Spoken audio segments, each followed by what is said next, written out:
Pabata na ng pabata ang kayang bumili ng property ngayon. Ikaw, kailan ka nakabili ng first property mo?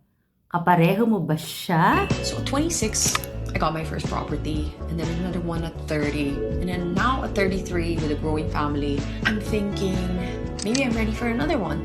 Sabi nga ng mga successful property investor, the best time to buy a property is always 5 years ago. Hindi mo kailangang bilhin na agad ang dream house mo. Malamang kulang pa talaga ang pera mo, lalo na kung nagsisimula ka pa lang sa property investment.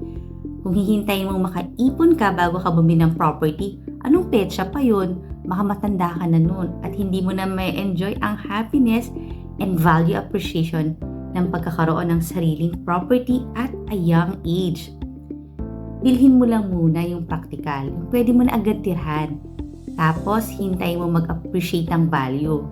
Ilang years lang tumas ng value ng property na nabili mo. Then, pwede mo nang ibenta at sa malamang, tumubo ka na nun. Kaya mas mataas na ang chance na mabili mo ang dream property mo kasi kumita ka na sa unang real property investment mo. Kung tatanungin mo ako ano bang property ang pwede kong i-recommend sa'yo, ang suggestion ko ay ang Alta Special sa Karuhatan Road, Valenzuela City na developed by Philinvestland.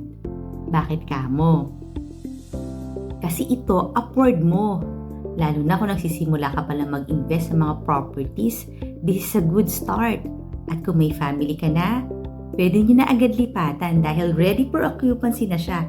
At dahil nga nasa best location siya at napakaganda ng development, ilang taon lang nag-appreciate na significantly ang value ng investment mo. If you want to know more, scan mo lang ang QR code at the end of the video.